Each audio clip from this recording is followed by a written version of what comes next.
నమస్కారం.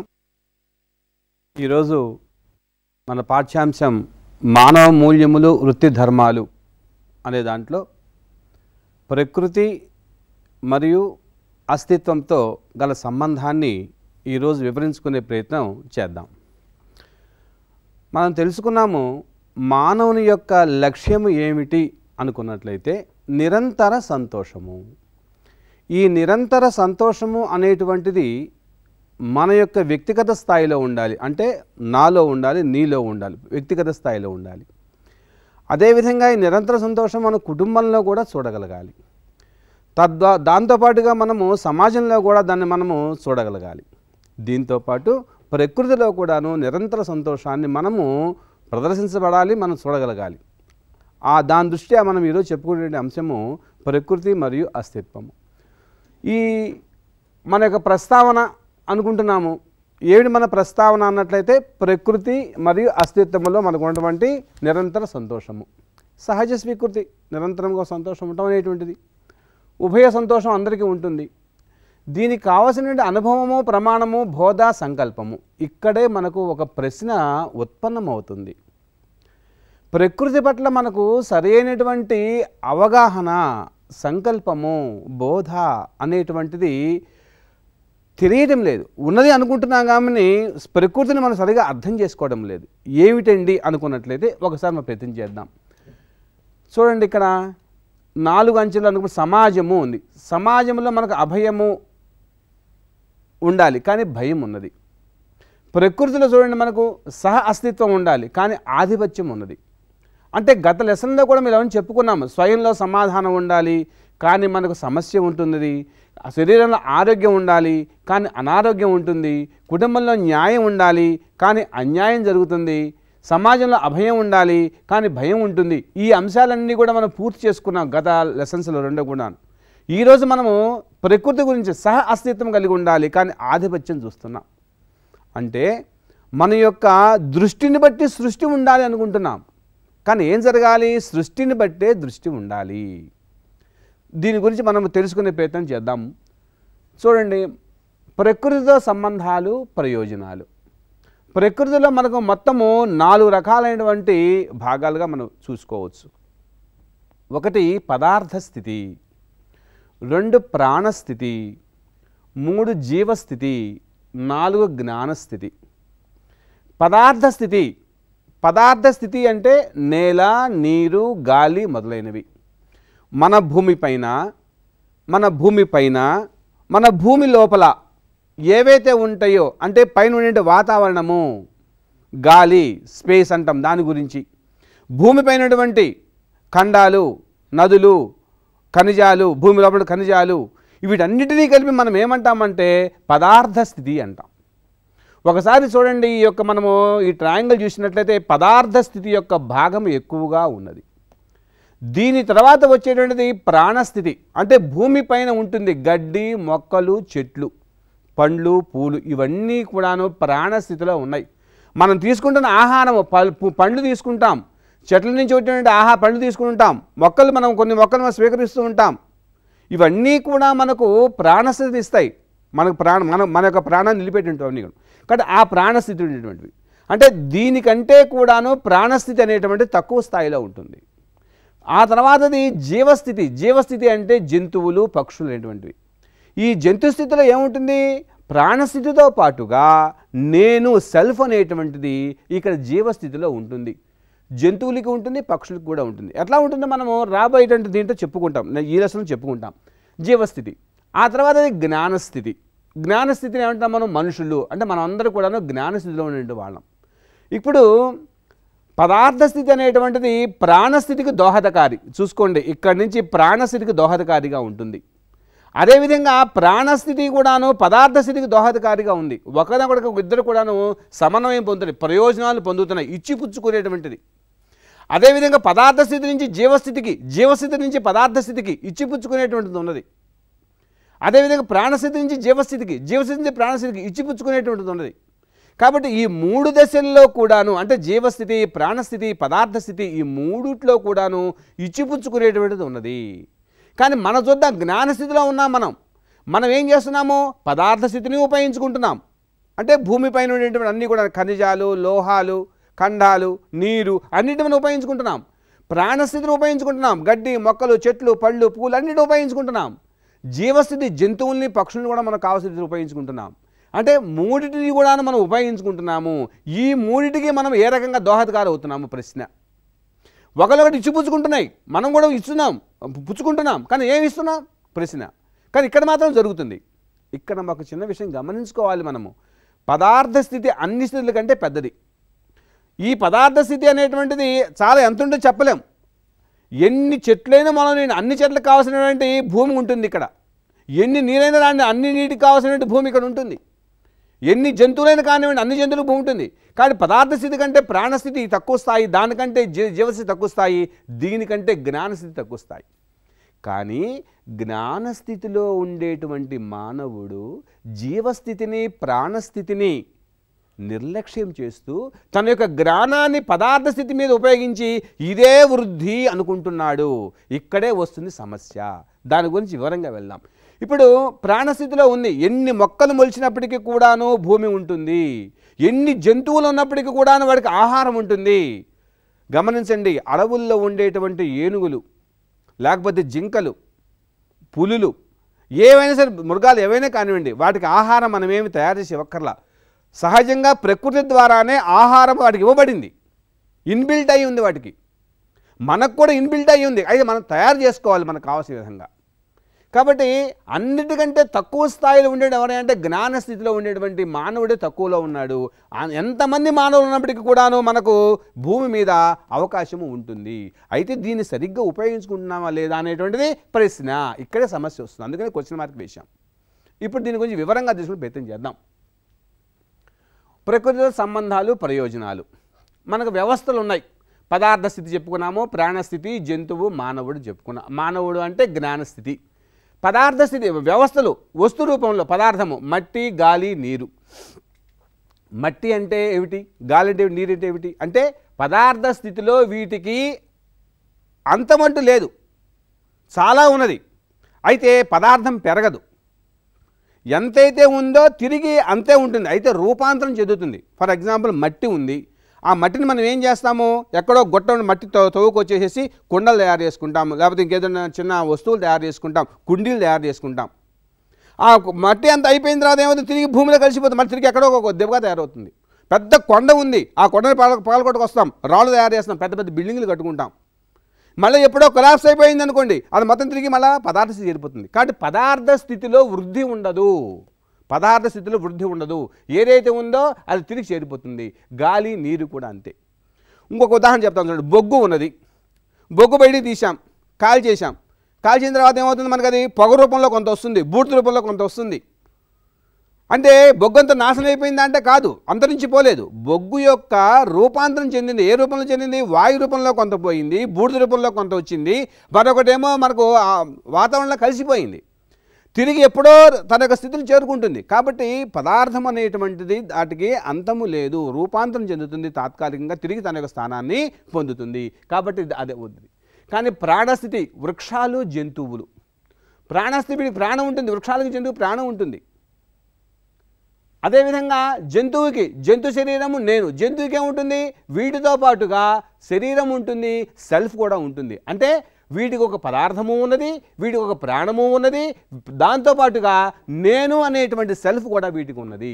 అంటే ఇవన్నీ కలుపుకోవాలి. పదార్థ స్థితిలో ఇక్కడ పదార్థం ఉంది ప్లస్ ప్రాణం ఉంది, ఇక్కడ పదార్థము, ప్రాణము ప్లస్ శరీరము ప్లస్ సెల్ఫ్ ఉంది. మనకు వచ్చేటప్పటికి ఏమవుతుంది? మానవ శరీరంలో ఈ మూడు కలిసినాయి. పదార్థము ఉంది, మన శరీరం పదార్థం, ప్లస్ మనకు ప్రాణం ఉంది. వృక్షాలు ఏదైతే ఉందో, జంతువులు అది మనకు ప్రాణం ఉంది, ప్లస్ నేను అనేటువంటి సెల్ఫ్ కూడా ఉంది. ఈ సెల్ఫ్కి ఏముండాలి? మనకు ఆనందముతో కూడిన సెల్ఫ్ ఉంది, నిరంతర ఆనందంతో కూడిన సెల్ఫ్ ఉంది. మనం ఎప్పుడు ఏ పని చేసినా ఆనందం కోసం చేస్తాం, బాధపడితే ఏ పని చెయ్యం. నేను ఈ పాఠం చెప్తున్నాను, ఆనందంగా చెప్తున్నాను. ఎందుకు వచ్చిన పాఠం రా బాబు చెప్పడం లేదు నేను. విద్యార్థులు మీరు పాఠం వింటున్నారు, ఆనందంగా వింటున్నారు, ఎందుకు వచ్చిందిరా బాబు అనుకోవటం లేదు. కాబట్టి మనకు నిరంతరము కూడాను ఆనందం కోసం మనం చేసాం. కాబట్టి మానవుడి యొక్క ఆనందము నేను. కాబట్టి ఇక్కడ సెల్ఫ్ అనేది ఉంటుంది. నేను అనేది మనం సెల్ఫ్గా తీసుకోవాలి. ఇంకపోతే క్రియ, పదార్థము, మనుగడ, నశ్వరము.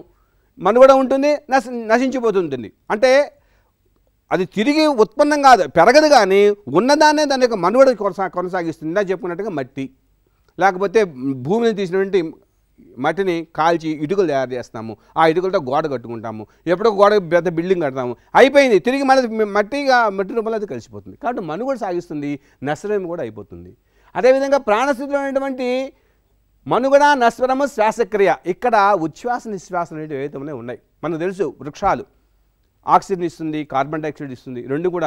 ఆక్సిజన్ వదలడము, కార్బన్ డైఆక్సైడ్ రెండు కూడా మనం తెలుసు. సైన్స్ లెక్చర్స్ బాగా తెలిసి ఉంటుంది, మీకు కూడా వివరంగా తెలిసి ఉంటుంది. నేను ఎకనామిక్స్ వాడిని కాబట్టి సైన్స్ గురించి అంత వివరంగా చెప్పలేను, కానీ ఇక్కడ మాత్రం మీకు అవగాహన కోసం చెప్తున్నా అన్నమాట. కార్బన్ డైఆక్సైడ్, ఆక్సిజన్ ఈ రెండు కూడా మనకి ఇక్కడ శ్వాస ప్రక్రియ ఇక్కడ జరుగుతూ ఉంటుంది, మనుగడ, నశ్వరం అనేటువంటిది.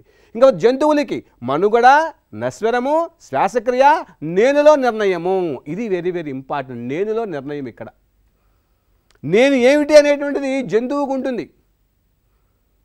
అంటే తన యొక్క మనుగడ సాగిస్తుంది, నశించిపోతుంది, శ్వాసక్రియ ఉంటుంది, ఉచ్ఛ్వాసాలు ఉంటాయి. నేనులో నిర్ణయము, నేను ఏ పని చేసుకోవాలి, ఆహారం తీసుకోవాలి. ఇక్కడ ఒక ఈ పాయింట్ చెప్పిన ఇంకోసారి చెప్తాను. మనుగడ, నశ్వరము, శ్వాస ప్రక్రియ, నేనులో నిర్ణయము, ఆలోచన, ప్రక్రియ. జంతువుకి ఏదైతే ఉందో, ఇక్కడ ప్రాణస్థితిలో దానికి ఏదైతే ఉందో, పదార్థ స్థితి ఏదైతే ఉందో, అవన్నీతో పాటుగా మనకు నిర్ణయము ఉంది, ఆలోచన ఉంది, ప్రక్రియ ఉంది. ఇక్కడ నిర్ణయం వరకే, ఇక్కడ ఆలోచన, ప్రక్రియ కూడా ఉంది. అంటే జంతువుకి మనిషికి తేడా అది. మనం ఆలోచన చేస్తాం, ప్రక్రియ కూడా ఉంటుంది. ఇక్కడ ఉదాహరణ చెప్తాను. వర్షం పడుతుంది బాగా, మనం ఒక కుక్కను పెంచుకుంటున్నాం, రోజు కూడాను మనం రోడ్డు మీద వెళ్తూ ఉంటాం. వర్షం పడుతున్నప్పుడు మనం ఏం చేస్తాము, అనుకోకుండా రోడ్డు మీద వెళ్తున్నప్పుడు చెట్టు కిందకి వెళ్ళి ఆగుతాం. వెళ్ళినప్పుడు కుక్క కూడా మనతో పాటు వస్తుంది. అంటే కుక్కకి తెలుసు వర్షం పడింది, మనకు దానికి జాగా కావాలి, చెట్టు కిందకి వెళ్ళాలి. చెట్టు కింద వెళ్ళటం వరకే తన యొక్క నిర్ణయం. మనం ఏం చేస్తాము, ఆలోచన చేస్తాం, వర్షంలో కూడా ఎలా నడవాలి, వర్షం వచ్చినప్పుడు మనం ఎట్లా ప్రయాణం చేయాలి, దాని తగ్గ ప్రక్రియ కూడా చేస్తాం. గొడుగు తెచ్చుకోవాలి, రెయిన్ కోట్ తెచ్చుకోవాలి, లేకపోతే దాన్ని తయారు చేసుకోవాలి. అంటే దాని నిర్ణయం వేరు, మన నిర్ణయం వేరు. దానికి నిర్ణయం ఉంది, మనకు నిర్ణయం ఉంది. వర్షం పడింది, నీడ కావాలి, తడవకుండా చెట్టు కిందకి వెళ్ళిపోయింది, మనం వెళ్ళిపోయాం, కానీ ఆలోచన చేస్తున్నాం. కాబట్టి ఆ రకంగా జంతువుకి మనకు తేడా ఏమిటంటే, మనకు ఆలోచన, ప్రక్రియ ఉంటుంది, వాడికి ఉండదు. ధారణ, ఇవి జీవిస్తూ ఉంటాయి. మట్టి పదార్థం జీవిస్తా, ఏమంటే పదార్థం జీవించడం ఏమిటండి అంటే, దీనికి కూడాను కాన్షియస్నెస్ ఉన్నది.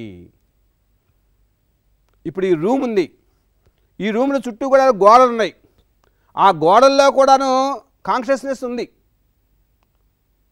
కాన్షియస్నెస్ అంటే ఇక్కడ మనం ఏం చెప్పుకుంటాం, ఉదాహరణకి చెప్పడానికి మనకు ఉన్నటువంటిది ఇక్కడ చైతన్యము, ఇక్కడ ఉంది చూడు, చైతన్యము. వాటికి కదలలు కానీ కదలకుండా వాటిలో ఉండే స్థిరమైన చైతన్యం ఉంది. అంటే మన కంటికి మాత్రం కదలట్లేదు. పెద్ద పెద్ద మనము భూతద్దాలు పెట్టో, మైక్రోస్కోప్లో పెట్టో చూసినట్లయితే లోపల ఉండేటువంటి అణువులు, పరిమాణం అన్నీ కూడా కదులుతూ ఉంటాయి. అవి మన కంటికి కనబడలేకపోవచ్చు కాక, కానీ ఆ రకంగా వాటికి కూడా చైతన్యం ఉంటుంది. అందుకనే మనకు లోపల రాగానే బాగా వేడిగా ఉంది, బాగా చల్లగా ఉంది, ఉక్కపోస్తుంది, ఫ్యాన్ వేయండి ఎందుకు అనుకుంటున్నాము అంటే, అక్కడ కూడా చైతన్యం ఉంది. వాతావరణం తగ్గట్టు ఇక్కడ మార్పు చేస్తుంది. అది కూడా ఇక్కడ క్లారిటీ తర్వాత చెప్పుకుందాం. కాబట్టి ఈ రకంగా మనము జీవించుట అనేటువంటిది పదార్థానికి కూడా ఉన్నది.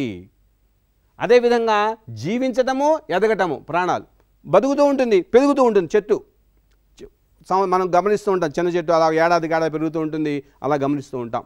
పెరుగుదల కూడా ఉంటుంది. దాంతోపాటుగా జీవించడము, ఎదగటము, నేనులో జీవితేచ్ఛ, జంతువులో జీవితేచ్ఛ ఉంటుంది, బతకాలనే కోరిక ఉంటుంది జంతువుకి. పాము వచ్చింది, మనిషి కనబడ్డాడు, తప్పించుకోవడానికి ప్రయత్నం చేస్తుంది. ఎందుకని, బతకాలని కాబట్టి, చంపేస్తాడు భయం. మన పాముకే కాదు, ఏ జంతువుకైనా మనిషిని చూస్తే భయమే, ఇంకో జంతువు చూస్తే భయమే. ఎందుకని, బతకాలని కోరిక ఉంది కాబట్టి జీవితేచ్ఛ ఉంటుంది జంతువుకి కానివ్వండి, ప్రాణం ఉన్నటువంటి దానికి కానీ. ఇక్కడ మనకేమిటి, జీవించడము, ఎదుగుదల, నేనులో ఆనందంతో జీవించడం. ఇక్కడేమో బతకడం వరకే తెలుసు దానికి. మనము ఆనందంగా బతకాలి, ఎటువంటి డ్రెస్ వేసుకుంటే ఆనందంగా ఉంటుంది, ఎటువంటి భోజనం చేస్తే నాకు ఆనందం కలుగుతుంది, ఎటువంటి మిత్రులతో మన సావాసం చేస్తే ఆనందంగా ఉంటుంది. కాబట్టి ఆ రకంగా మనం ఆనందంగా జీవించడానికి ప్రయత్నం చేస్తాం. ఇది ధారణ. కాబట్టి ఇవన్నీ మనలో ఉన్నాయి, వీటితో పాటుగా ఉన్నాయి. కానీ పదార్థ స్థితి, ప్రాణస్థితి, జంతు స్థితి, మానవ స్థితిలో ఈ రకంగా ఉంటుంది. ఇంకపోతే స్వభావము, మనుగడ, నశ్వరము. ఇందాక చెప్పుకున్నట్టుగా అవి మనుగడ సాగిస్తాయి, నశ్వరం అయిపోతుంటాయి. అదేవిధంగా మనుగడ, నశ్వరము, పెరుగుట, తరుగుట. ఇక్కడ ఏమంటే ప్రాణస్థితిలో ఉండేటువంటివి పెరుగుతూ ఉంటాయి, తరుగుతూ ఉంటాయి. వృక్షాలు పెరుగుతూ ఉంటాయి, నశించిపోతాయి, తిరిగి భూమికి చేరుతాయి. ఇందా ఇక్కడ చెప్పుకున్నాం చూడండి, ప్రాణస్థితిలో నుంచి ఒకదాని కూడా సంకల్పించుకుని ఉంటాయి. పదార్థం మీదేమో అంటే భూమి మీదేమో చెట్లు వచ్చినాయి, చెట్లు నశించిపోయినాయి, భూమిలో చేరుతాయి. భూమికి ఇక్కడ మనకి ఏం కలిగిస్తుంది? అక్కడ సారాన్ని కలిగిస్తాయి. భూమి ఏమో దీనికి ఏం కలిగిస్తుంది? ప్రాణాన్ని కల్పిస్తుంది. ఆ రంగం ఒకదానికి ఒకటి ఇచ్చుకుంటాయి. కాబట్టి ఇక్కడ మనకి ఇక్కడ మనుగడ, నశ్వరము, పెరుగుట, తరుగుట ఈ రెండు కూడాను ప్రాణానికి ఉంటాయి. ఇంకపోతే జంతువుకి మనుగడ, నశ్వరము, వ్యాపించటము, కృషించుట, నేనులో దీనత, హీనత, క్రూరత. దీనత, హీనత, క్రూరత అంటే తనకు కావాల్సిన ఆహారాన్ని తను సంపాదించుకోలేదు. హీనత, హీనత అంటే ఎవరైనా ఇచ్చి పెడతారేమో అని తెచ్చి పెడతారేమో అనే ఆలోచన. ఎవరు ఇవ్వలేకపోయినట్టు క్రూరంగా దాన్ని సంపాదించుకుంటూ ఉంటాయి. ఇప్పుడు పులులు, సింహాలు ఇక్కడ మనం చూపిస్తుంటాం. ఇక్కడ చూడండి పులులు ఉన్నాయి. ఇవి ఇక్కడ ఆహారం దౌర్జన్యంగా క్రూరంగా సంపాదించుకుంటాయి. ఇవి ఉన్నాయి. ఇక్కడ హీనత అంటే మోసం చేసో లేకపోతే కన్ను కప్పో ఆ రకంగా ఆహారం సంపాదించుకుని ఉంటాయి. ఇవి కూడా ఉన్నాయి. ఇక్కడ ఏనుగులు ఇవి కూడా ఉంటాయి. ఇవేం చేస్తుంటాయి? అవి కూడాను దీనత వెళ్తాయి, సంపాదించుకుంటాయి, ఆహారాన్ని తీసుకుంటాయి అడవుల్లో. కాబట్టి ఇక్కడ జంతువుల్లో ఉండేది ఏమిటయా అన్నట్లయితే మనకు దీనత, హీనత, క్రూరత ఉంటుంది. మనకేముంటుంది? మనుగడ, నశ్వరము, ఎదుగుదల, కృషించడంతో పాటుగా ధీరత, వీరత, ఉదారత. ధీరత అంటే 4 లెవెల్స్లో కూడాను, 4 స్థాయిలలో కూడాను మనము ఆనందాన్ని పొందటము, సద్భావన కలగటము, దాన్ని ధీరత అంటాం. వీరత అంటే మనతో పాటుగా మిగిలిన వాళ్ళకు కూడాను సద్భావన కలిగించడం. నాకు సద్భావన కావాలి, నా కుటుంబంలో వాళ్ళు సద్భావన కావాలి, నా సమాజానికి కూడా సద్భావన కావాలి. ఆ రకంగా ప్రయత్నం చేయటమే వీరత. ఇంకపోతే ఉదారత అంటే నేను ధన రూపంలోనో, వస్తు రూపంలోనో, లేకపోతే మాట రూపంలోనో, ఏదో రూపంలో సమాజానికి 4 స్థాయిలో ఉదారంగా నేను సేవ చేయగలగాలి. ఇది మనకు ఉండాలి. అంటే జంతువుకి మనిషికి తేడా ఏమిటంటే అది దీనత, హీనత, క్రూరత అయితే మనము ధీరత, వీరత, ఉదారత 4 స్థాయిలలో ఆనందము చెప్పామని. ఇక్కడ ఆనందంగా జీవించాలి. ఈ ఆనందం అనేటువంటి 4 స్థాయిల్లో ధీరత. 4 స్థాయిలతో నాతో పాటుగా మిగతా వాళ్ళు కూడాను ఆనందం పొందే విధంగా ప్రయత్నం చేయాలి, నేను సహకరించాలి. ఇది ఉదారత. కాబట్టి మనం దీనిలో ఉన్నావా, దీనిలో ఉన్నావా చూడండి, ఆలోచన చేయండి. మనమే ప్రశ్న వేసుకుందాం. ఆహారము ఇప్పుడు దొంగతనాలు ఎలా జరుగుతుంది? దీని ద్వారా ఉన్నదా? అంటే క్రూరంగా చేస్తున్నారా, హీనంగా చేస్తున్నారా? అంటే మనం జంతు రూపంలో ఉన్నావా, మానవ రూపంలో ఉన్నావా? ఒక్కసారి మనం విద్యార్థులకు మనం ఆలోచన చేయాలి. మనం ఏ స్థాయిలో ఉండాలి, ఏ స్థాయికి వెళ్ళిపోతున్నాం? ఇక్కడ ఇది కూడా ప్రశ్న మార్క్ వేసాం. మనం ఎవరిని ఉపయోగించుకుంటున్నాం, మనం ఎలా ఉండాలి? జ్ఞానస్థితిని చెప్పుకున్న గొప్ప స్థితి మన జ్ఞానం. కానీ అన్నీ ఒకలా 3 సహకరించుకుంటున్నాయి. మనం ఏ రకంగా సహకరిస్తున్నాం? ఇదే ప్రకృతిని మనం చెప్పుకున్నాము. ప్రకృతిని పట్ల సహ అస్తిత్వం కలగాలి, కానీ ఆధిపత్యం కోసం ప్రయత్నం చేస్తున్నామని చెప్పుకున్నామే. అదే ఇక్కడ ఈ ఆధిపత్యం కోసం చేస్తున్నాం కాబట్టి మనకి ఈనాడు వచ్చేటువంటి అన్ని రకాల సమస్యలు. ఆ రకంగా ఇక్కడ మనకు స్వభావం ఉంది. ఇంకపోతే క్రియ గుర్తించడము, పూర్తి చేయటము. ఇటుకకి ఇటుకగా గల సంబంధం గుర్తిస్తుంది. మట్టి, నీరు సంబంధం తెలుసు. వాయువు, గాలి, ఆక్సిజన్, కార్బన్ డైఆక్సైడ్ వాటి మధ్య సంబంధము. కాబట్టి నీరుగా ఎలా మారుతుంది వాటి సంబంధము. కాబట్టి ఇక్కడ గుర్తించడము, పూర్తి చేయడం అనేటువంటిది పదార్థంలో ఉన్నది. కానీ ప్రాణంలో గుర్తించడము, పూర్తి చేయడము 2 కూడా ప్రాణానికి కూడా ఉంది. ఇది గుర్తిస్తుంది, పూర్తి చేస్తుంది. ఇక్కడ ఒక ఉదాహరణ చెప్తాను చూడండి. ఇక్కడ కూడా జంతువు చెప్పుకున్నాం. గుర్తించడము, పూర్తి చేయటము, నేనులో ఆలోచన. గుర్తించడము, పూర్తి చేయటము, నేనులో ఆలోచన. దీనికి పెద్ద తేడా. 2 కూడా గుర్తించడం, పూర్తి చేయటం. ఒక మామిడి మొక్క ఉన్నది, పెరిగిన తర్వాత దాని యొక్క ఫలితాన్ని ఇస్తుంది, పళ్ళు ఇస్తుంది సమాజానికి. ఆ పళ్ళు తీసుకున్న తర్వాత అది పూర్తి చేస్తారు, పని పూర్తి చేసుకుంటుంది, తిరిగి మళ్ళా పుష్పిస్తుంది. ఆ రకంగా గుర్తించడము, పూర్తి చేయడము ప్రాణంలో ఉన్నటువంటి ఒక మొక్క చేసుకుంటుంది, ఒక చెట్టు చేసుకుంటుంది. కానీ జంతువు ఏం చేస్తుంది? గుర్తించడము, పూర్తి చేయడం పడక నేనులో ఆలోచన, గుర్తించడము, పూర్తి చేయటము. ఒక కుక్క ఉన్నది, ఇంట్లో పెంచుకుంటున్నారు. ఒక కొత్త అతను వచ్చాడు, రాగానే అరుస్తుంది. గుర్తించింది పరాయివాడు, ఆలోచన చేసుకుంది ఇతను పరాయివాడు అని. 4 రోజులు 5 రోజులు ఇంట్లోనే ఉంటున్నాడు. ఓహో, ఇతను ఇంట్లోకి సంబంధించిన వాడే అలా ఆలోచన చేసుకుంటుంది. మొట్టమొదటి అరిచింది, తర్వాత అరవడము మానేసింది. ఆ రకంగా తన యొక్క పనిని పూర్తి చేసుకుంటుంది. ఎవరు నావాడు, ఎవరు నావాడు కాదు.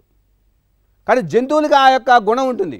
కుక్కలు, దాంతోపాటు ఇంట్లో ఉండే పిల్లులు, అలాగా చాలా జంతువులు ఏవైతే ఉన్నాయో అవన్నీ కూడా. అదేవిధంగా ఇంట్లో మనకు ఉన్నటువంటి ఆవులు కానివ్వండి, గేదెలు కానివ్వండి, అవి కూడాను బయట వాళ్ళు వస్తే ఒక రకంగా, ఇంట్లో వాళ్ళది ఒక రకంగా ప్రవర్తిస్తుంటాయి. అంటే వాటిలో ఆలోచన, గుర్తించడము, పూర్తి చేయడం అనేది జరుగుతుంది. ఇంకపోతే మనిషి జ్ఞానస్థితిలో గుర్తించడము, పూర్తి చేయడము, నేనులో అవగాహన, గుర్తించడము, పూర్తి చేయడం మనం కూడా చేస్తాం, గుర్తిస్తాం, పూర్తి చేస్తాం. ఇది కూడా మనలో ఉన్నది. ఇంకపోతే వారసత్వము, పదార్థము, పరిమాణ సంఘి, పూర్తి చేయటము, వ్యవస్థీకరణ, వారసత్వంలో పొందటము. అదే దానికి పదార్థంగానే ఉంటుంది. అది మరొక రూపాన్ని చెందుతుంది. అంతరించిన మీద తనకు సహజ రూపాన్ని పొందుతుంది. ఇందా చెప్పకుండా బొగ్గు ఉదాహరణ చెప్పాను, మట్టి ఉదాహరణ చెప్పాను, ఖనిజాలు. ఒక ఇనప స్తంభం ఉంది, ఆ స్తంభాన్ని భూమిలో పాతి పెట్టామనుకోండి, కొంతకాలానికి అంతా కూడా తుప్పుపెట్టి భూమిలో కలిసిపోతుంది. అంటే ఆ రకంగా పూర్తి చేసి వ్యవస్థీకరణ అయిపోయి తిరిగి వారసత్వంలో కలిసిపోతుంది, తనకు పదార్థం కలిసిపోతుంది.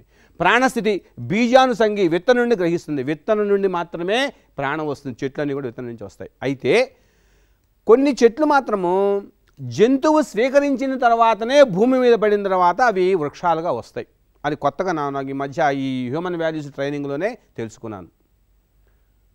బేసికల్గా I'm not a science student కాబట్టి ఆ రకంగా అంటే కొన్ని వృక్షాలు మాత్రము ఆ యొక్క గింజలు ఏవైతే ఉన్నాయో జంతువులు తిన్న తర్వాత అది వృక్షం భూమి మీద పడి వృక్షంగా పెరుగుతూ ఉంటుంది. ఆ రకంగా వంశానుసంగి శరీరం ద్వారా రక్షణ పొందే జంతువు కూడాను శరీరం ద్వారా, అంటే ఇక్కడ బ్రీడ్ అంటే ఆ రకంగా వస్తుంది. మనకు వచ్చేప్పటికి ఏమవుతుంది, సంస్కార సంగి, విద్యా సంస్కారాల ద్వారా మాత్రమే మనకు వారసత్వం వస్తుంది.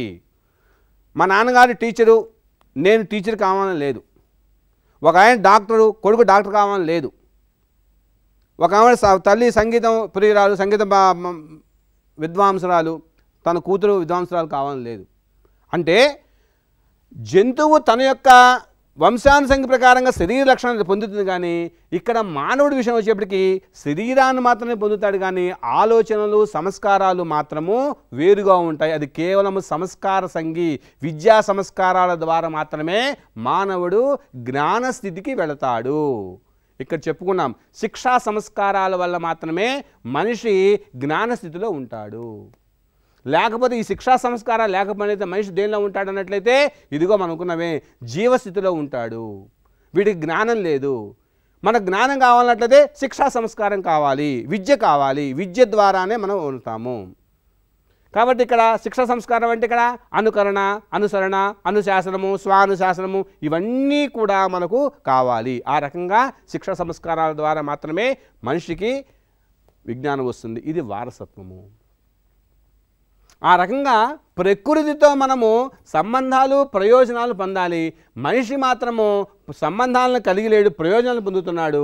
ఈ మిగతా 3 వ్యవస్థలు మాత్రము సంబంధాలు కలిగి ఉన్న ఇచ్చిపుచ్చుకునే స్థితి ఉన్నది, పరస్పర సహకారం ఉన్నది. ఇక మనకు మాత్రము సహకారం లేదు. ఏ రకంగా సహకరిస్తున్నాము, వాడుకుంటున్నాము మనం, కానీ ఎట్లా ఉపయోగించుకుంటున్నాము, వాటికి ఏ రకంగా మనకు హాని కలిగిస్తున్నాము, ఇది మనము ఆలోచించటం లేదు. ఇందాక చెప్పాను, మనకు బోధా సంకల్పము, ప్రకృతిని మనగా సరిగ్గా మనం అవగాహన చేసుకోలేదు, సరైనటువంటి అనుభవం లేదు, ప్రమాణం లేదు. ఇంకను మనకు సంస్కారం పెరగాలి. ఎలాగా, ప్రకృతిని ఎట్లా ఉపయోగించుకోవాలో సంస్కారాలు పెరగాలి, బోధ పెరగాలి, ప్రమాణం పెరగాలి. ఆ స్థాయిలో మనం ఇంకను ఎదగవలసిన స్థితి ఉన్నది. అందుకనే మనం ఇక్కడ ఆలోచిస్తున్నాం. ఆ రకంగా ప్రకృతి యొక్క విషయం ఇది. ఇంకపోతే అస్తిత్వము, అస్తిత్వంతో సంబంధము, దీన్ని మనము స్పేస్ అంటాం.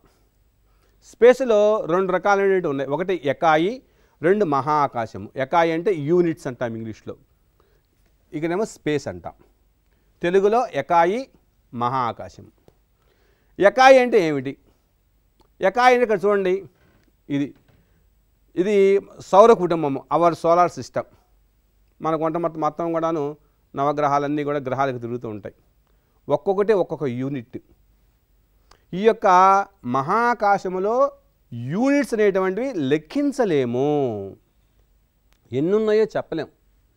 పరిమాణము తక్కువ, చెలిస్తుంది, స్వయంగా నిర్మాణము కాగలదు, శక్తిదాయకమైనది, సంబంధాలను గుర్తిస్తుంది, నిర్వర్తిస్తుంది. ఇది యూనిట్ యొక్క లక్షణాలు. మరి మహాకాశం యొక్క లక్షణాలు ఏమిటి? అది దిగంతరం యొక్క లక్షణాలు, స్పేస్ యొక్క లక్షణం ఏమిటి? ఇది అనంతము. స్పేస్కి చెప్పలేం, ఇంత పరిధి అంటూ చెప్పలేం. ఇది అనంతము, చెలించలేదు, స్వయం నిర్మాణానికి అవకాశము, స్థిరమైన శక్తిదాయకము, పారదర్శకమైనది. అంటే ఒకవైపు నుండి మరి ఒక వైపులకు వెలుతురు రూపంలో వస్తుంది. ముందు దీన్ని వివరించిన తర్వాత అప్పుడు మనకు దీని గురించి చెప్తాను. అనంతము అంటున్నాం, ఒక పరిధి లేదు, ఇన్ఫినిటివ్. ఎంత ఉందయ్యా space? We can't, there is no measurement. కాబట్టి చెలించలేదు, కదలదు, అక్కడి నుంచి ఇక్కడ కదలదు, చెప్పలేం, బోడంత ఉంది, అలా ఉండిపోతుంది అంతే. స్వయం నిర్మాణంగా అవకాశము, తనకు తానుగా నిర్మాణం అయిపోయింది. అవకాశం ఉంది, అందుకు అవకాశం అన్నాం. తనకు తానుగా నిర్మాణం అయింది. ఎవరు తయారు చేశారు చెప్పలేదు, నిర్మాణం అయిపోయింది అంతే. స్వయంగా స్పేస్ అలా తయారైంది, ప్రకృతి.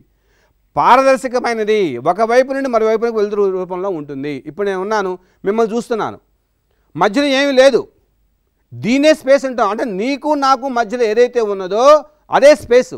ఆ మధ్యలో ఒక పుస్తకం పెట్టాను అనుకోండి, ఇలా గోడ కట్టాను అని కనపడదు. ఇప్పుడు నాకు ఇది పట్టుకున్నాను, ఈ స్టిక్కు, దీనికి నాకు మధ్యలో ఏమో నేను గ్యాప్ ఉంది, ఇది స్పేసు. అదేవిధంగా ఇప్పుడు ఈ యొక్క నేను వాచ్ పెట్టుకున్నాను, ఈ మధ్యలో ఉండే స్పేస్ ఖాళీ ఉంది, ఇది స్పేసు. అంటే ఒక యూనిట్కి మరొక యూనిట్కి మధ్యగా ఉండేటువంటిది ఏదైతే ఉందో అది స్పేస్గా గుర్తిస్తాం. అందుకనే లెక్కించలేము అంటున్నాం. ఇక్కడ యూనిట్స్ లెక్కించలేము. సూర్యుడు చాలా పెద్దది, చంద్రుడు అన్నిటికంటే చిన్నది, భూమి చిన్నది, ఇంకా చిన్నవి ఉన్నాయి, సూర్యుడు చాలా పెద్ద అనుకుంటున్నాం. ఇటువంటి సౌర కుటుంబాలు ఈ యొక్క స్పేస్లో చాలా ఉన్నాయి, ఎన్నో తెలియదు. అంటే అనంతమైనటువంటి ఈ యొక్క స్పేస్లో లెక్కించలేనటువంటి యూనిట్స్ ఉన్నాయి. నేను ఒక యూనిట్, 125 కోట్ల జనాభా యూనిట్లే. జంతుజాలం, ఇందా చెప్పుకున్నాయి ఇక్కడ, జంతుజాలం, పదార్థాలు, ఇవన్నీ యూనిట్లే. ఆ రకంగా అన్ని యూనిట్స్ కూడా ఇందులో ఉన్నాయి. పరిమాణము తక్కువ. ఎంత పెద్దదైనా తీసుకోండి, ఈ యొక్క మహాకాశములో స్పేస్లో దాని పరిమాణం తక్కువే. మనం చూస్తాం పెద్ద బిల్డింగ్, అమ్మో 20 అంతస్తుల బిల్డింగ్ ఉందండి అంటాం, 40 అంతస్తులు కట్టారండి అనుకుంటాం. కానీ అది ఈ స్పేస్లో చూస్తే దాని యొక్క పరిమాణము చాలా తక్కువ. చలిస్తుంది, ఒక చోట నుంచి మరొక చోట కదులుతుంది. చూసుకోండి, భూమి తిరుగుతుంది, తన చుట్టూ తను తిరుగుతుంది, సూర్యుడు తిరుగుతున్నాడు, ఇవన్నీ కూడా మనం చెప్పుకుంటూ వచ్చినాం. కాబట్టి ఇవి చలిస్తుంది, ఏది యూనిట్ చలిస్తుంటాయి. కానీ మహాకాశం మాత్రము చలించదు. అంటే చలించడం కదులుతుందన్నమాట. స్వయంగా నిర్మాణము కాగలదు. యూనిట్స్ తయారవుతుంటాయి, దీన్ని మనం తయారు చేస్తాం, కొన్ని తనకు తాను తయారవుతుంటాయి. మన ఈ మధ్య మనం పేపర్లో చదువుకున్నాము, బంగాళాఖాతము ఏదైతే ఉందో మనకు, అది సముద్రము భూమి లోపలికి వచ్చేస్తుంది. అంటే ఆ సముద్రం పెరుగుతుంది, భూమి తగ్గిపోతుంది అని. కొన్ని చోట్ల భూమి పెరుగుతుంది అంటున్నాం. విశాఖపట్నం వైపేమో భూమి సముద్రం లోపలికి వస్తుంది, ఇటైపేమో మనకు మద్రాసు వైపేమో భూమి లోపలికి పోతుంది. అంటే నీరు భూమి సముద్రం లోపలికి పోతుంది, భూమి బయటకు వస్తుంది, అక్కడేమో సముద్రం లోపలికి వస్తుంది. అంటే ఒక చోట మారుతుంది, మరొక చోటకి తగ్గుతుంది. ఆ రకంగా స్వయంగా నిర్మాణం కాగలదు అంటున్నాం. శక్తిదాయకమైనది, ఇది స్థిరమైన శక్తిదాయకము. ఇది స్థిరమైన శక్తి. ఏది? స్పేస్. చెప్పలేం మనం, స్థిరంగా ఉంటుంది పవర్. కానీ ఇక్కడ మాత్రము శక్తిదాయకమైనటువంటిది. ఏది? యూనిట్. దీనికి ఒక పవర్ ఉంది. దీని పవర్ ఏమిటి అన్నట్లయితే ఇదిగో చూపించగలుగుతుంది. కేవలము లైట్గా ఉపయోగించుకోండి. దీన్ని గట్టి బలప్రయోగం చేశాను అనుకోండి, నా దగ్గర శక్తి ఉంది, నా శక్తి ద్వారా దీన్ని చేస్తున్నాను. అంటే ప్రతి యూనిట్ కూడా శక్తిదాయకమైనది, దాని యొక్క స్థితిని బట్టి ఉంటుంది. ఇక్కడ ఇంకొక ఉదాహరణ కూడా చెప్పుకోవాలి. ఒక స్టవ్ ఉంది, వెలిగించాము, నీళ్లు ఒక పాత్ర తీసుకొని నీళ్లు పోసి స్టవ్ మీద పెట్టాము. పెట్టిన తర్వాత నీళ్లు కాగినాయి. మనం ఏమైంది, ఎందుకు కాగినాయి అన్నట్లయితే అదొక వేడి చేసాం కాబట్టి ఆ నీళ్లు కాగినాయి. అంటే అక్కడ పవర్ ఉపయోగించాం.